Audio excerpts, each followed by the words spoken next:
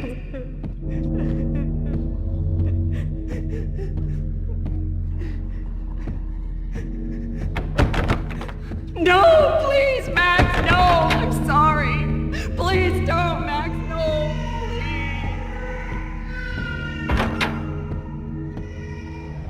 Max? Where are you, Max? Please. The letter was staring at me. There was something disturbingly familiar about the letter before me. The handwriting was all pretty curves. You're in a graphic novel. The truth split my skull open, a glaring green light washing the lies away. All of my past was just fragmented still shots, words hanging in the air like balloons. I was in a graphic novel. Funny as hell. It was the most horrible thing I could think of.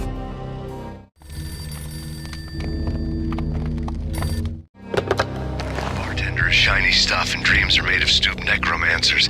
He sings like a banana wrist, having strayed too close to the constellations on their shaved skulls. There was a bad line in a prank call. Someone spouting insane babble. I couldn't make sense of it.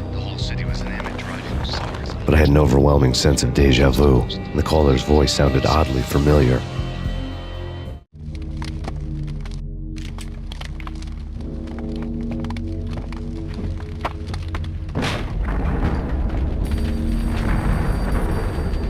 The weird piece of paper looked dangerous.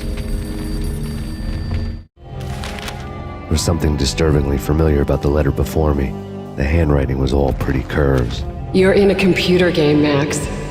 The truth was a burning green crack through my brain, weapon statistics hanging in the air glimpsed out of the corner of my eye, endless repetition of the act of shooting, time slowing down to show off my moves, the paranoid feel of someone controlling my every step.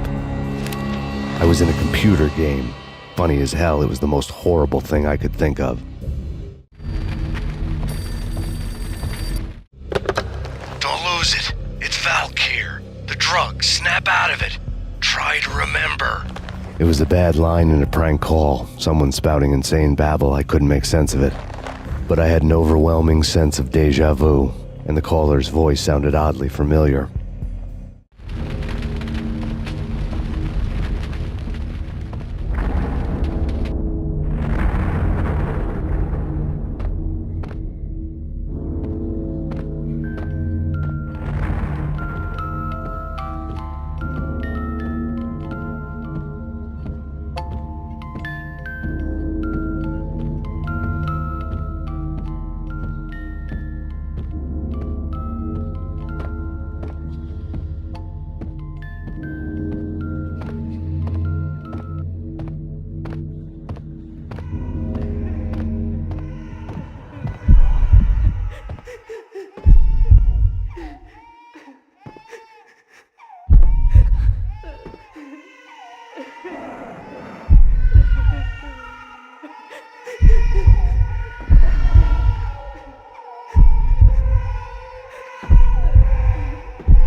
Max! No! Max!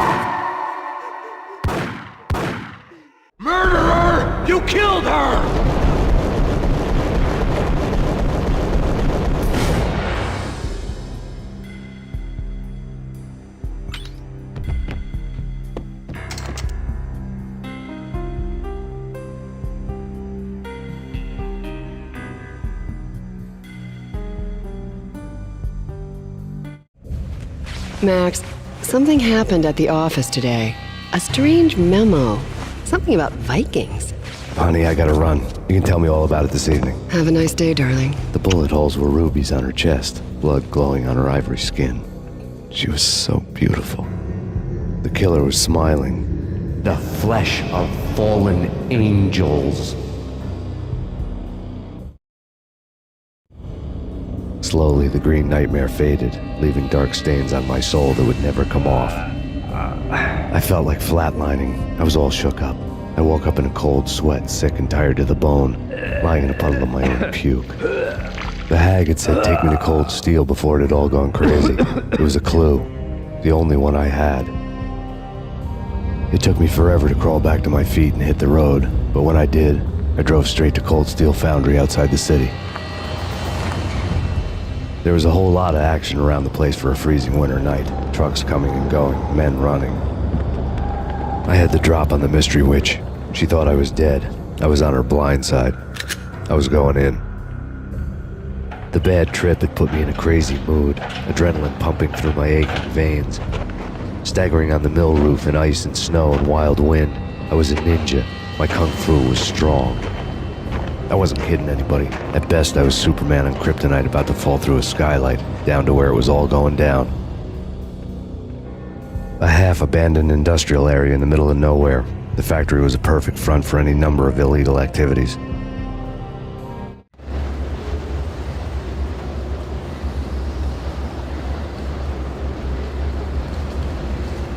In the belly of the plant, molten metal boiled and bubbled like a witch's brew.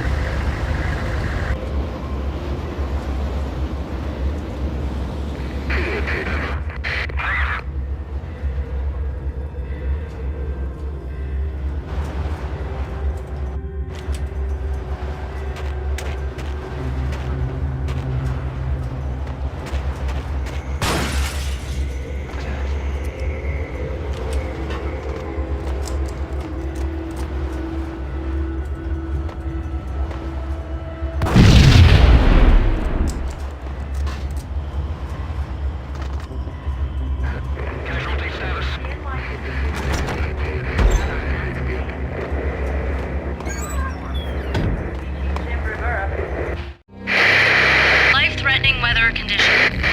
A record-breaking killer storm. In the city's history, vehicles stuck in snow.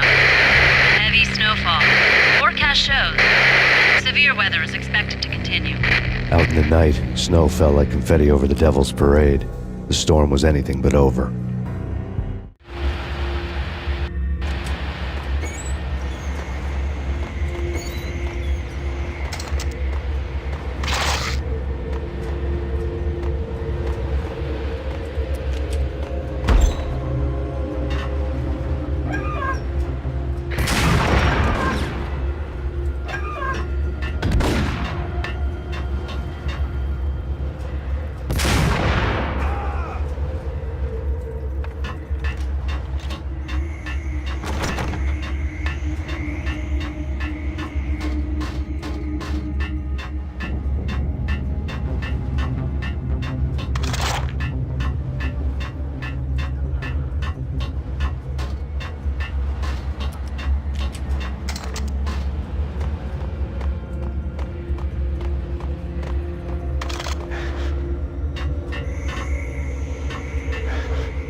Can you believe it?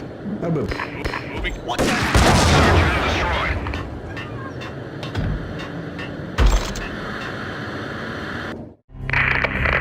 Perimeter breached. The facility has been compromised. Repeat, the Deep Six has been compromised. Initiate Operation Deadeye. The walkie-talkie military lingo could mean only one thing. They were getting ready to destroy the evidence and vanish into the night. I was so close. The hidden truths were just around the corner.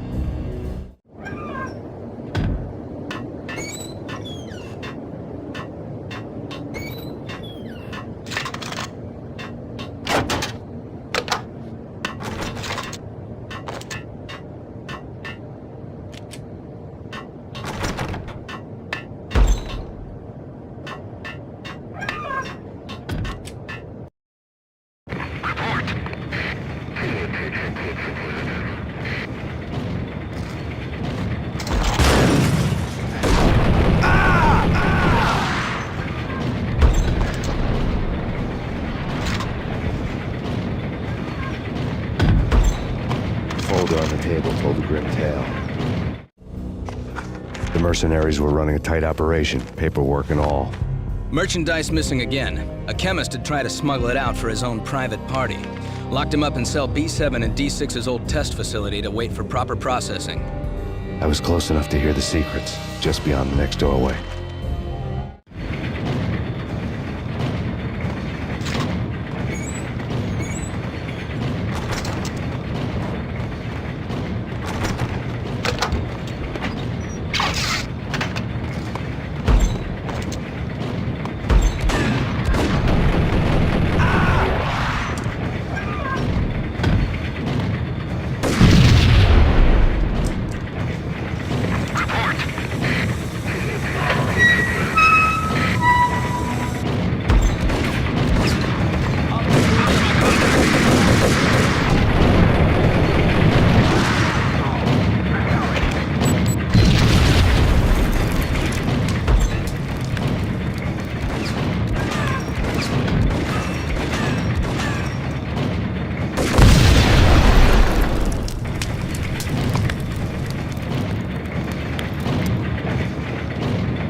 monitor showed me the way.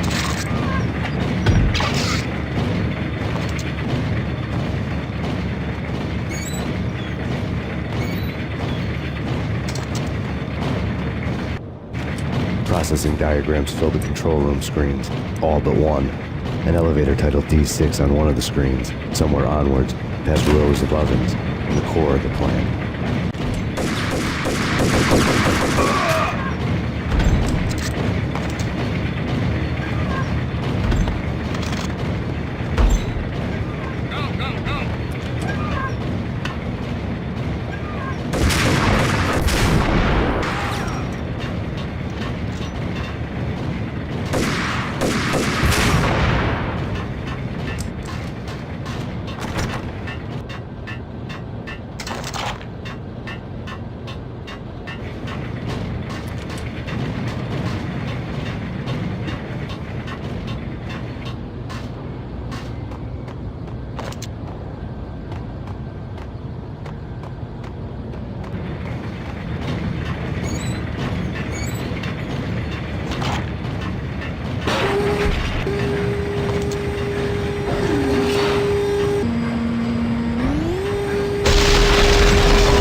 had taken on the role of the mythic detective, Bogart as Marlowe, or as Sam Spade going after the Maltese Falcon to unravel all the mysteries. Following a path of clues to that final revelation, even if it would take me down to the cold, cavernous depths of a grave. You can't do this! My men are still inside! Do you have any idea why this is called Operation Deadeyes?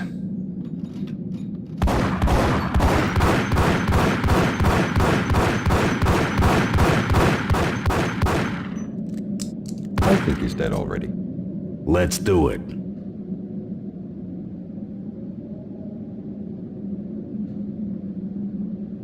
Attention all personnel.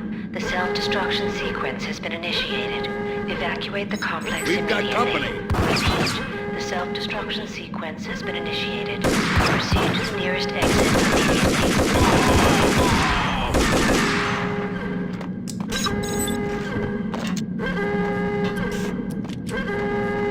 I had seen the logo on the floor before. There was an old army bunker under the steel mill. I knew the military plaque on the floor. I had seen 1,000 variations of the insignia on crumbling brick walls everywhere in the city. The sword replaced by a syringe. Project Valhalla, V for Valkyr, V for Valhalla. All of a sudden it read like a crackpot conspiracy theory.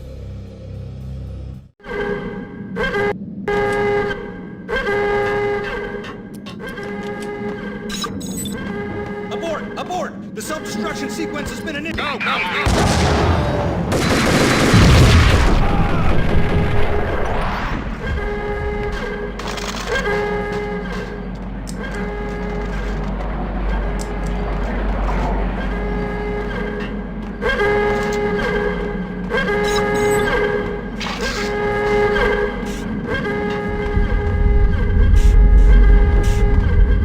Attention all personnel. The self-destruction sequence has been initiated. Proceed to the nearest exit immediately.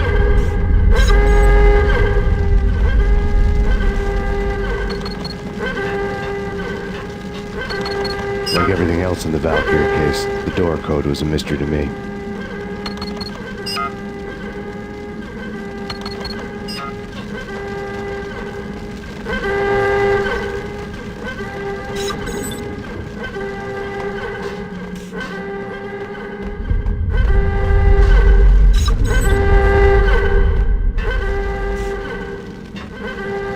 The chemist had been using the workstation when he died.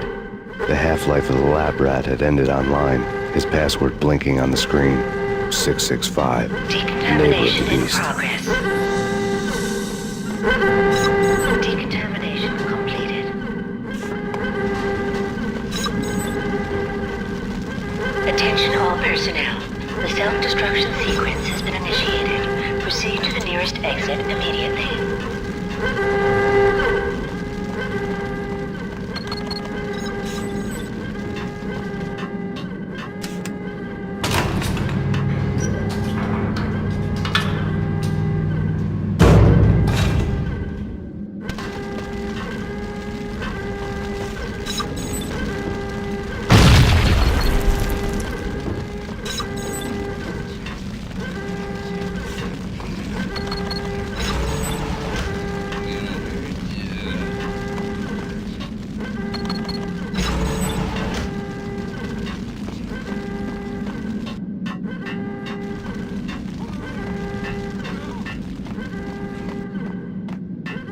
Hey! In here! Hey! Get me out of here! I'm innocent! Let me out! Attention all personnel. The self-destruction sequence has been initiated. Proceed to the nearest exit immediately. Thanks! I thought I was gonna die in there for sure. I need you to get me through the decontamination chamber airlock. You're crazy! No way! The place is blowing up, for Christ's sakes! Either that or back to the cell. Your choice. Okay, okay, I'll do it. I'll do it.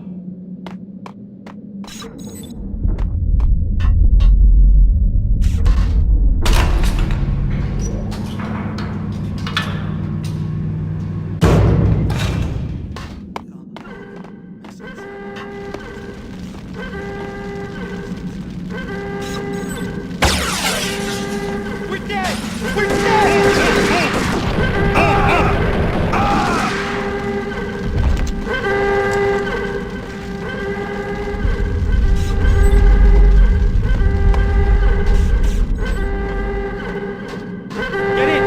punch you through. After this, you can go. You're a free man. Attention all personnel. Decontamination You did a bad thing. sequence has been initiated. Proceed to the nearest exit immediately. Decontamination.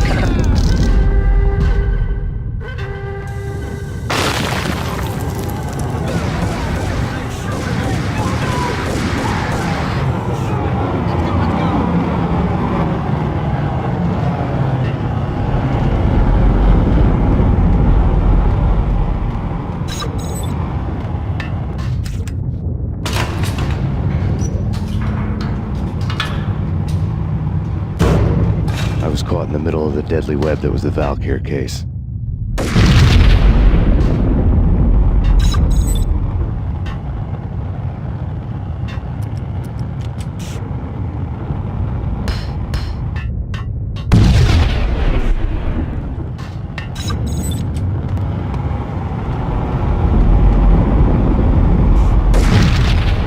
One of the lab terminals had the project logo on the screen.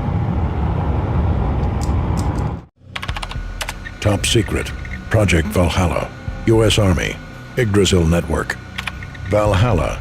The otherworldly place in Norse mythology where the bravest heroes spent their afterlife feasting and fighting forever. Their wounds miraculously healed night after night. Valkyr. The maidens who chose the most courageous Viking warriors and carried them to Valhalla. 1991. The research objective is to create a chemical substance to enhance the stamina and morale of infantry troops. 1995. Results unsatisfactory. Project cancelled. Someone had decided to continue the sick experiment unauthorized. Project compromised. Data leak. Fix the damage by any means necessary. Security clearance red. Authorized by the project lead. Field test. Double the dosage for all the remaining test subjects. Observe and record the subject's behavior in an urban setting. The drop-off point was my old address in New Jersey. The file dated 3 years ago. Just when you thought you had reached the deepest depths of horror, it suddenly got worse.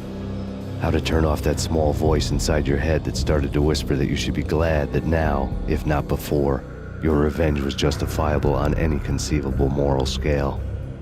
That small voice proved, beyond any doubt, that I was damned. The dagger-heeled woman had come and gone a long time ago. There was nothing more for me here. The bunker's name was acting as a self-fulfilling prophecy.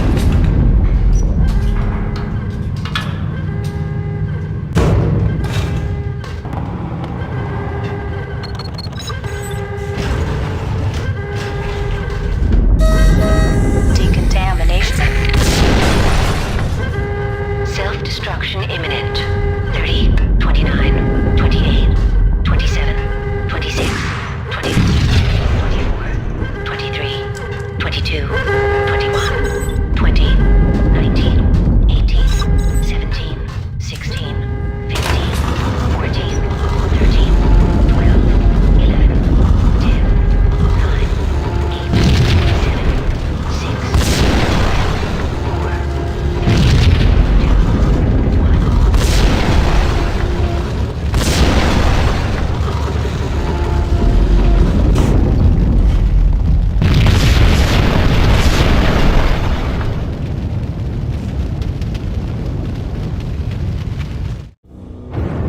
Piece together a jigsaw, and the final picture is you finishing that same puzzle. A mad, green-eyed killer standing behind you. An urban legend come true. The Project Valhalla test subjects had been the mad junkies who had murdered my loved ones. The rest was simple body count math. It all pointed to her. Ms. Valkyr.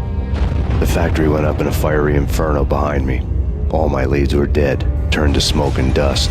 I had lost my way. I hadn't slept in a million years.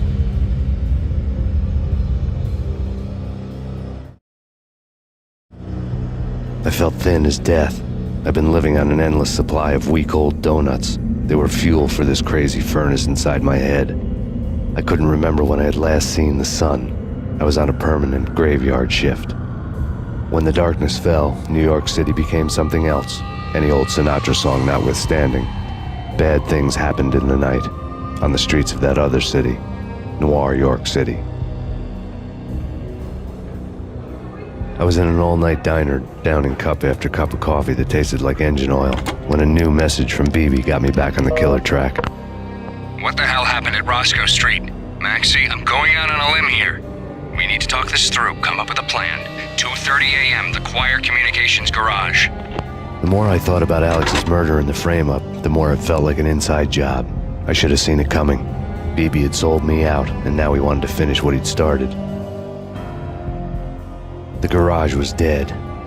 BB showed up in his tailor-made suit, gold watch, and cufflinks to match, all way beyond a cop's pay. Maxie. Oozing suave charm, he was guilty as hell. What the hell does BB stand for anyway? Backstabbing bastard? Come on, don't be like that. Have a cigar. I don't smoke. Maxie, you have no idea how big this is. It's huge. You have no idea. I think I do. You're a bribe-taking bent cop who sold out his partner. Those mobsters in the subway were a dead giveaway. Hard to miss. Bet it was exactly like this with Alex. Up close and personal. You can't win this one, Max. No, but I can make damn sure none of you do either. BB turned out to be another cardboard cutout bad guy.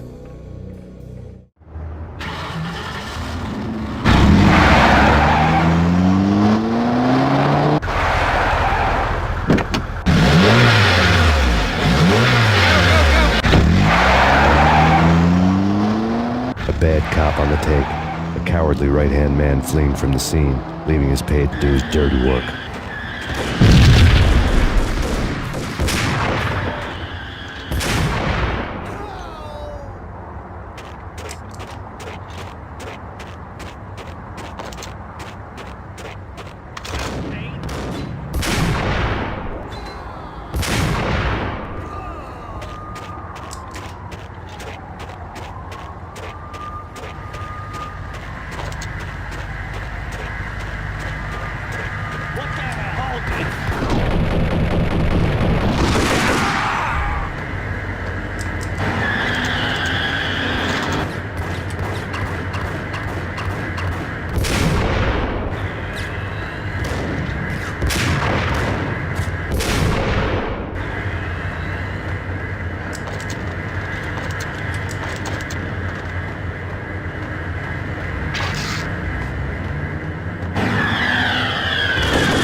What the hell?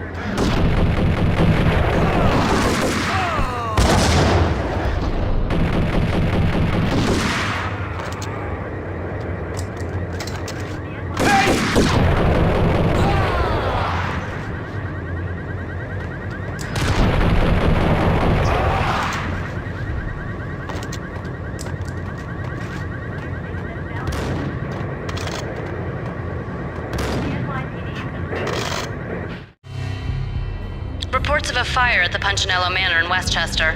The manor is the home of Angelo Punchinello, the alleged head of the Punchinello crime family. The police are now saying, contrary to their earlier statements, that Max Payne is still alive and at large. He continues his vendetta against the Mafia, of which this last act of arson is attributed to. I had no recollection of setting any fires, but I did remember the flames.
Come out wherever you are.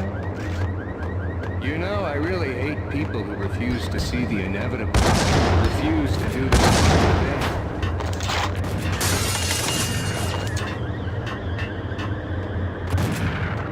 thing. No, I must do the right thing.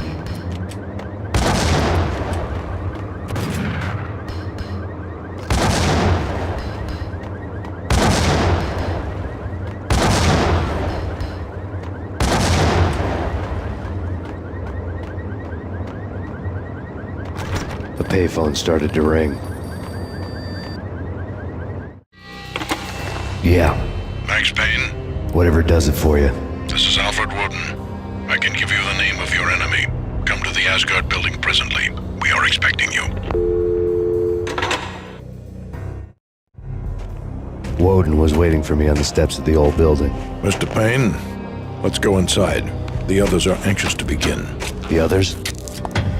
Despite the general misconception, this building actually predates the City Hall by 2 years, thus being the oldest municipal building still in use here at the foot of the Brooklyn Bridge. No kidding. The old man played tour guide as he led me through a dark, domed hall. The answers I was after loomed large ahead. Mr. Payne, I would like to introduce you to my colleagues in what we call the Inner Circle. You've been watching too much X-Files. You have seen the files on Project Valhalla. We can fill the gaps, provide you with the information missing from those files. We were all involved in the early stages of the project during the Gulf War. What's the catch? We would very much like to blow this thing wide open, but our hands are tied. Her name is Nicole Horn. She was the key figure in Project Valhalla. When the funding was discontinued, she simply refused to quit. She knew exactly what she had in her hands. Nicole Horn is the president of Acer Corporation. She has more than half the city in her pocket. This must be kept under wraps. If you try to go public with this, we will deny any knowledge. We need you to take her out. Afterwards, we can protect you, make all the charges go away. That was the cue for the killer suits to kick in the doors and swarm inside. It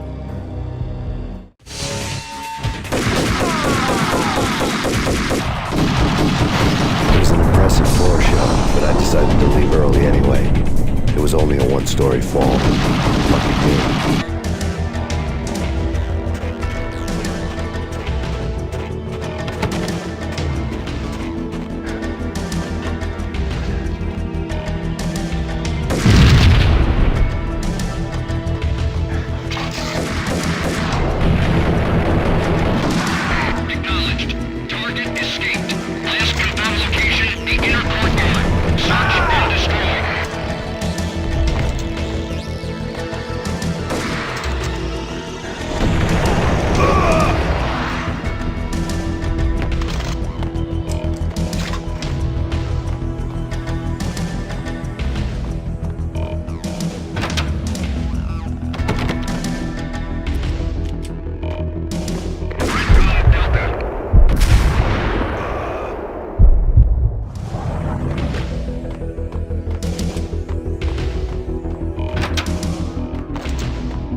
One of the monitors showed what was left of the inner circle.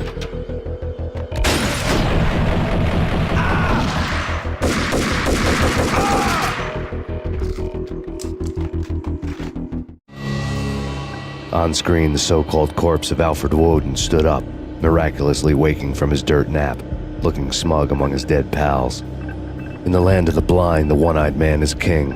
I didn't know how he'd pulled it off, but it was a pretty slick way to get out of all his promises. Most of what he had said fit too well to be a load of crap.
is your answer to those saying that he is actually providing a service long overdue to the city? This crusade nonsense has gone too far. He's out of control. It must stop. He will be stopped.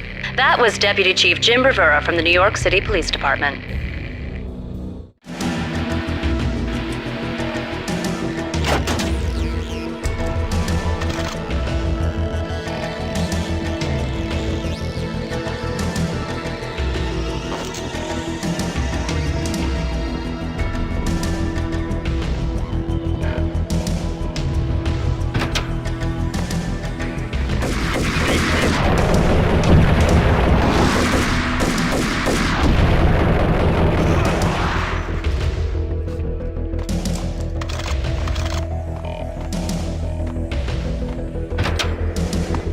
A videotape lay on the desk. Nicole Horn had blackmailed the inner circle into silence. The tape came with a curt extortion note on a piece of expensive paper. I remembered Candy Dawn taping her clients in action on the side, selling the tapes to the highest bidder. I was sure that kinky sex was nowhere near Alfred Woden's worst sin. But I had a feeling that when this was over, any collateral would come in handy.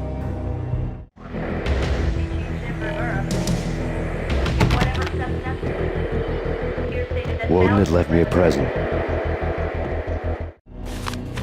Woden had taken care of my mission preps with military precision. The critical areas in the Acer Corporation headquarters blueprints were circled in red. The president's office was at the top of the building, right below her penthouse suite. The elevators were controlled by a security computer, part of the mainframe located underground below the building. The high-rise was sealed as tight as a sci-fi fortress.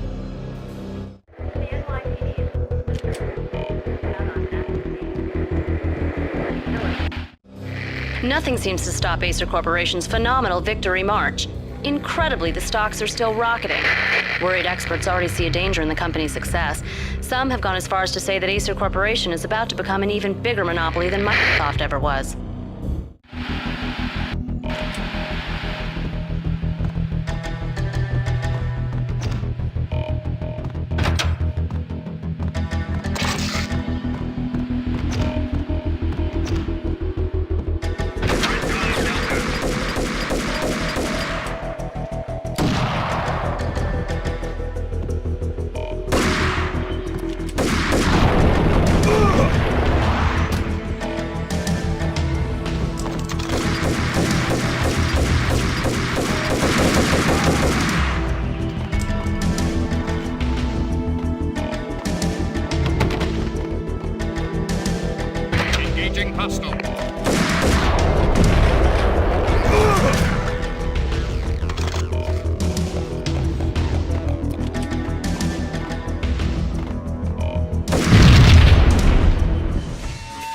Go!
Best movie ending ever? Gotta be Butch Cassidy and the Sundance Kid. A hero's end, going out with guns blazing. Never heard of it. Hey!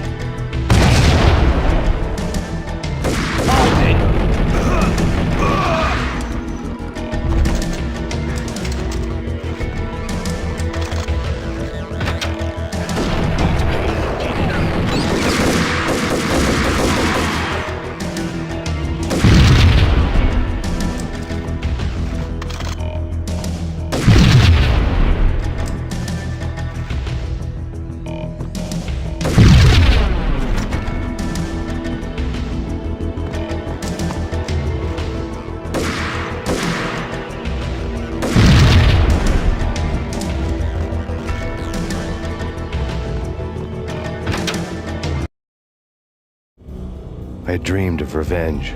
Those dreams were always nightmares, of coming close and then failing. Now I was close. I had a name to guide me, Nicole Horn. I had nothing to lose.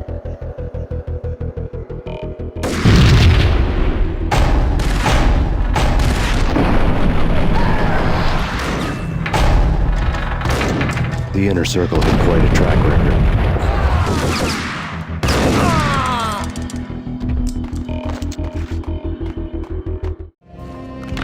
Project Valhalla had not been the only thing the Inner Circle had been involved in.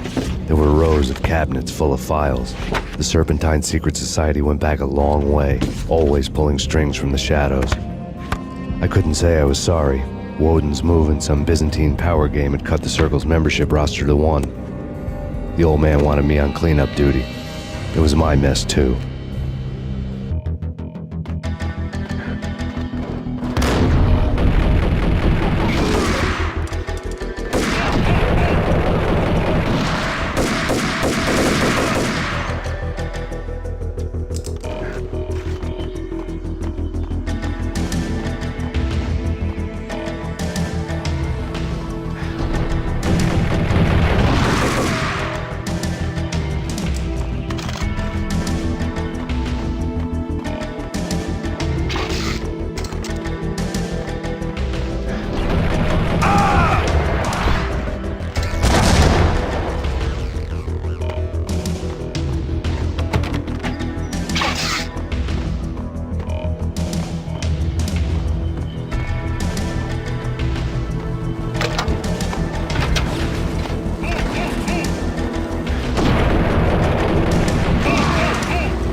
CIA, FBI, you've seen request assistance.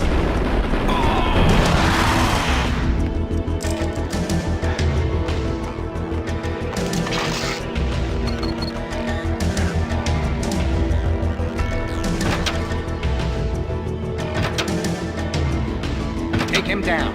Shoot to kill. Let's finish this.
Mine wasn't the most original approach to the problem.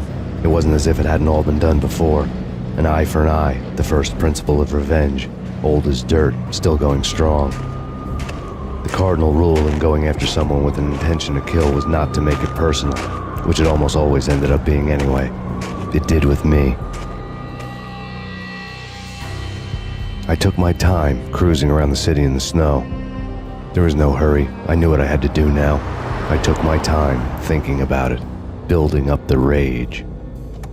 When I was ready, I parked the stolen wheels at the front entrance of the Acer Corporation headquarters. Got out, got in, got cracking.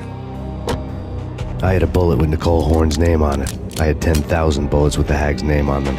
She had ultra-high-tech security systems, enough mercenaries and weaponry to start World War III. There was no fear. New York disappeared behind a veil of snow. I had crossed the threshold. This was her domain, sleek and sexy and soulless, all glass and steel. A place of color-coded security key cards, metal detectors, and surveillance systems.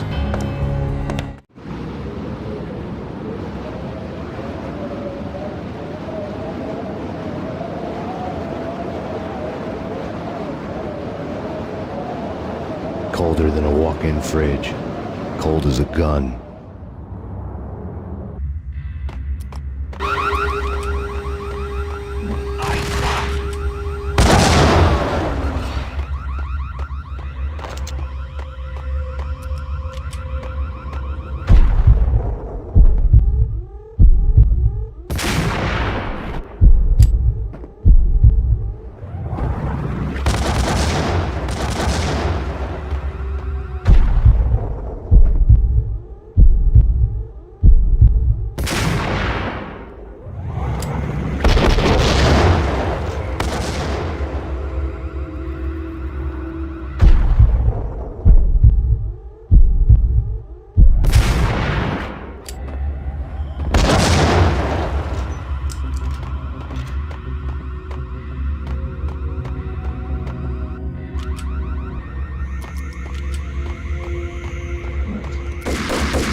Mona. Looking good. Max, we gotta stop meeting like this. It will be a cold day in hell before I let a narc cop stop me. Miss Sachs, do your job. Relax, Max. You're a nice guy. I don't kill nice guys. You're not bad yourself. It was different when Horn wanted Punchinello dead. To cut her ties to the Mafia, he deserved to die. The same goes with her. She's the bad guy here. Her sister was whispering to her in my favor. I knew the appetites of ghosts intimately. They hungered for revenge. No! A gunshot boomed and she fell down in slow motion. She was a nice girl, not really a stone-cold killer. And now she was stone-cold dead. Like religious fanatics or loyal samurai, Horn's private army was coming at me. Contact. Max Payne located.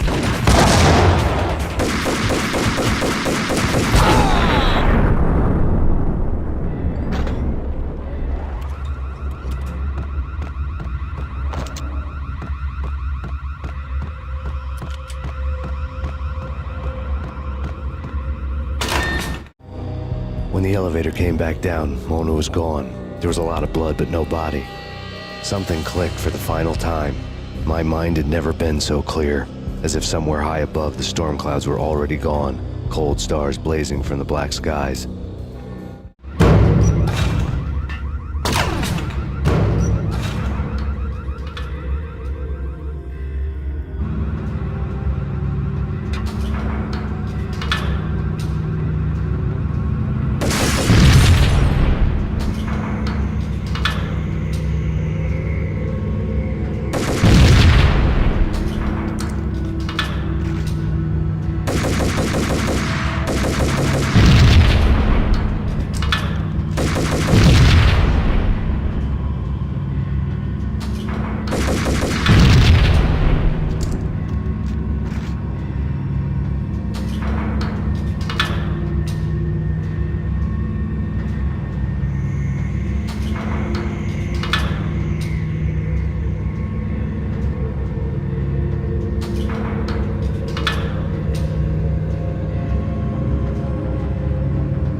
Movies. What the hell?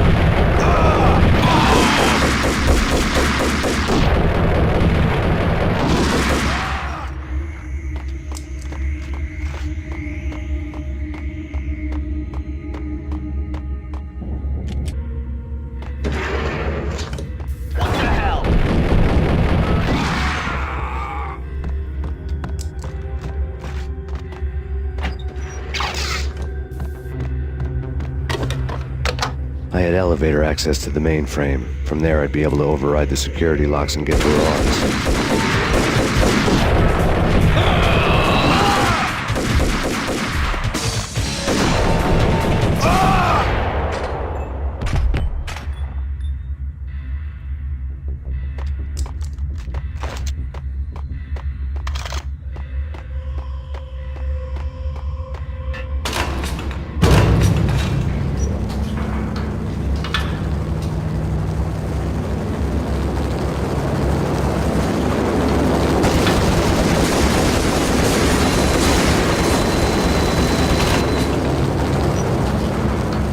The unmarked chopper was Horn's pet guardian, inhuman and flawless. It was stalking me. I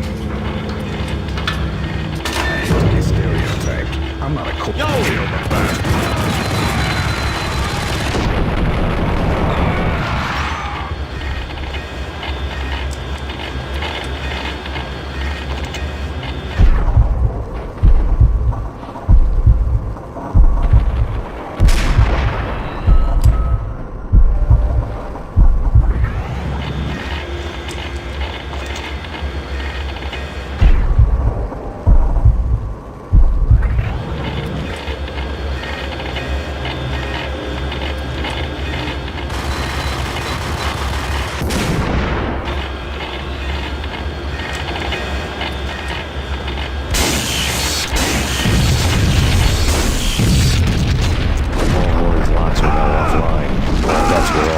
The elevator would take me all the way up.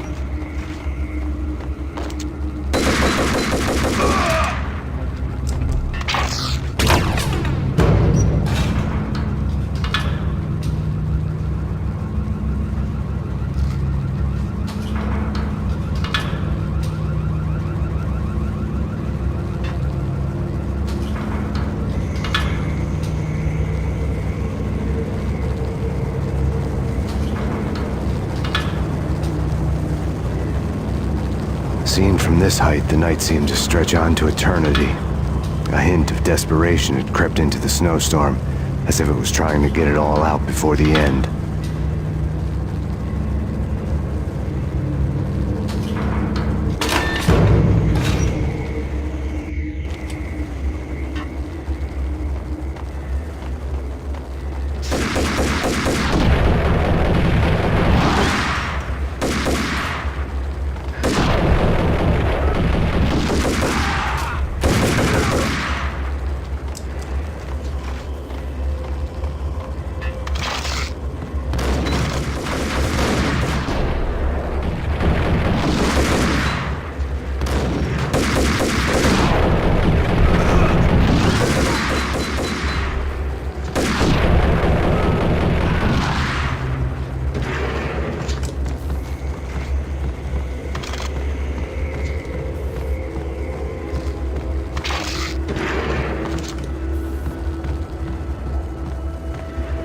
Horn's personal computer was on. Next to the printer was a neat stack of expensive paper. Hacking through Horn's computer would have unearthed files of criminal plans, strategies for world domination, spy helicopter reports, illegal wiretap recordings, internet porno, all of the above. Take your pick. I really didn't care anymore. I had seen too much of it already.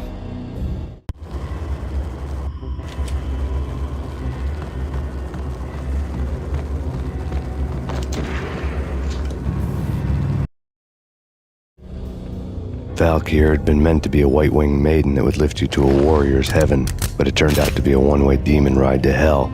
The devil was in the drug. I knew. I had met him.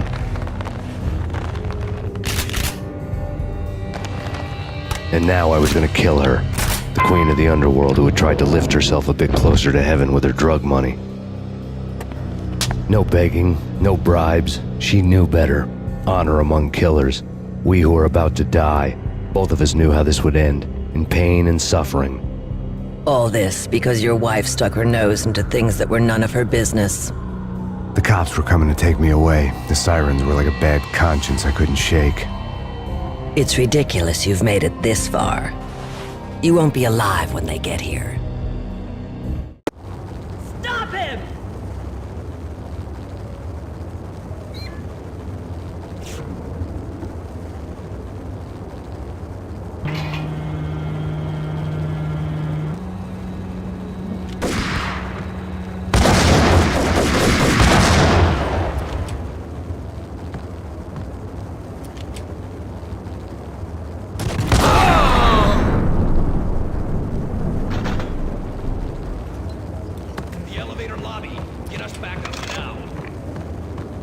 Max Payne, this is futile.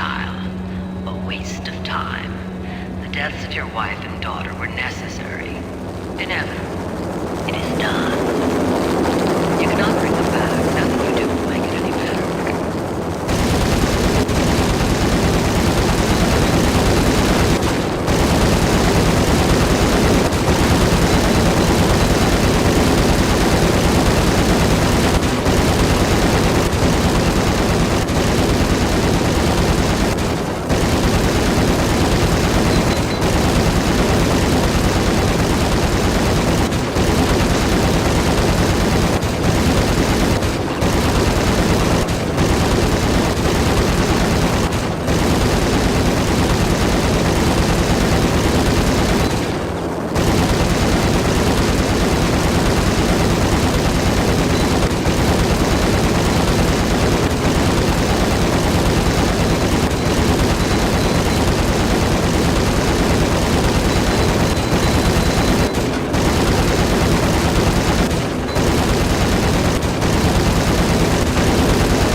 Max Payne, you are fighting a losing battle.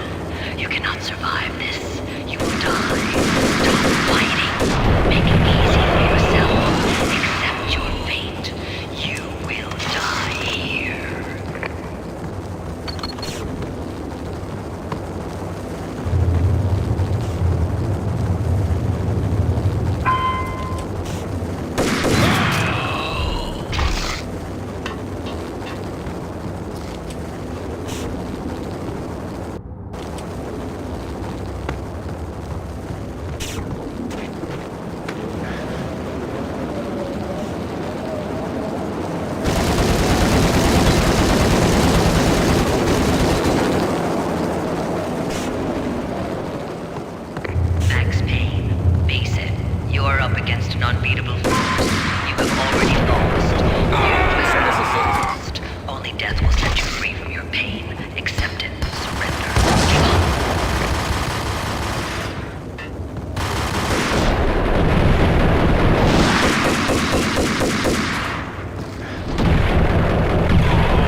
like the look of that mast.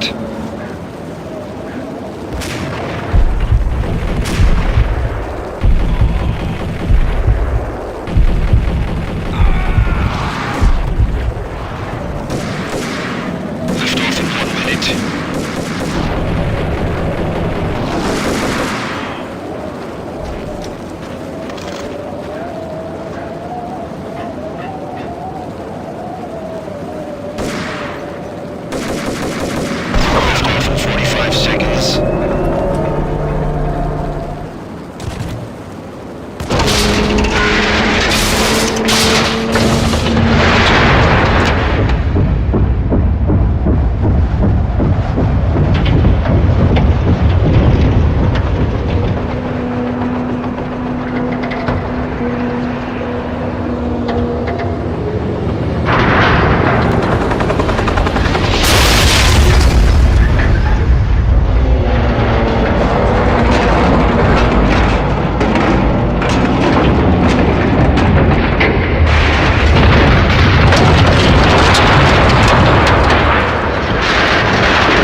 They were all dead. The final gunshot was an exclamation mark to everything that had led to this point. I released my finger from the trigger. And then it was all over. The storm seemed to lose its frenzy. The ragged clouds gave way to the stars above. Max Payne, this is Deputy Chief Jim Bravura from the NYPD. We've got the building surrounded. Throw down your weapons and lie down with your hands behind your head. A bit closer to heaven.